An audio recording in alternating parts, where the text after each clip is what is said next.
Dear children, welcome to our next topic in Unit 17, Reproduction in Plants and Animals. Now, we are going to discuss about androecium and gynoecium.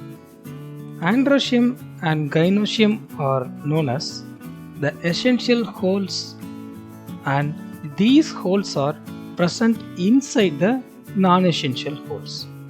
These two holes are essential because both take part directly in reproduction.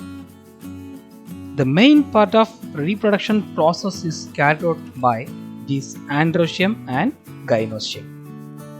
The production of gamete is the most important process in sexual reproduction. The male and female gamete is produced by these essential holes.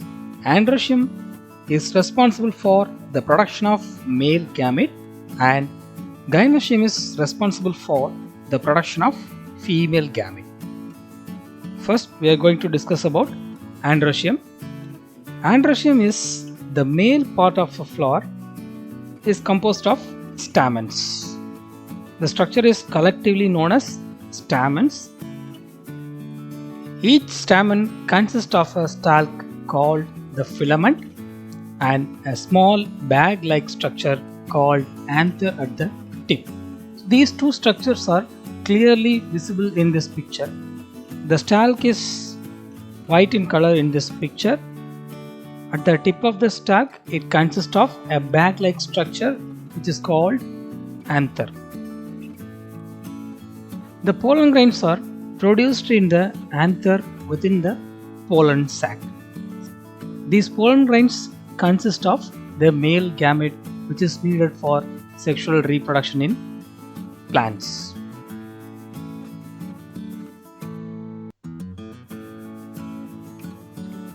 Now we are going to discuss about pollen grain. These pollen grains are produced by androecium.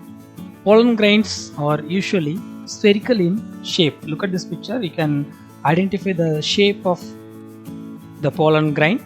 It has two layered wall. The hard outer layer is known as exin. It has prominent apparatus called germ pore.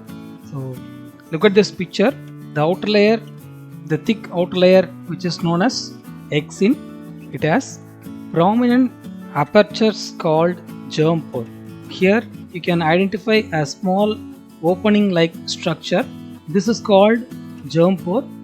The germination process of pollen grain will be carried out through this germ pore only. The inner thin layer is known as intine. So this is the inner layer. It is a thin and continuous layer made up of cellulose and pectins. This layer is continuous. In this layer there is no openings like germ pore, and this inner layer is made up of cellulose and pectin. During the germination process, this inner layer is start to germinate through this germ pore and form the pollen tube. Mature pollen grains contain two cells, the vegetative and the generative cell.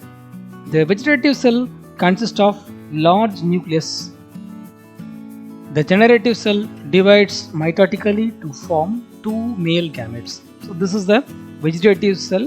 The vegetative cell consists of a large single nucleus, and the generative cell also consists of a single nucleus. The generative cell divides by mitotic division and it forms two male gametes. These male gametes move through the pollen tube and reaches the ovary during fertilization process. The next essential part is gynoecium, which is known as female part of the flower. This is made up of carpels. It has three parts. First one is stigma, and second one is style, and third one is ovary. The tip of the gynoecium is known as stigma. It is followed by style, and finally it consists of ovary. Inside the ovary it contains the ovules. So in our previous part we have discussed about different type of stigma. The main role of stigma is the adherence of pollen grains and the pollen pistil interaction process, that is known as chemotropism, the interaction between the chemicals present in the pollen grains and stigma. This leads to the germination of pollen grains. After the germination process, the pollen grain develop the pollen tube. These pollen tube move through the style and finally reaches the ovary. Through this pollen tube, the male gametes move from the pollen grain to the ovary and finally reaches the ovule. Let me discuss the structure of ovule. So this is the structure.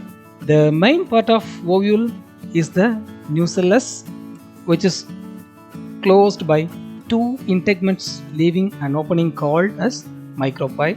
So this is the area which is known as the micropyle. The ovule is attached to the ovary wall by a stalk known as funiculus. So these stalk-like structures attaches the ovule with the ovary wall. Chalaza is the basal part of the ovule.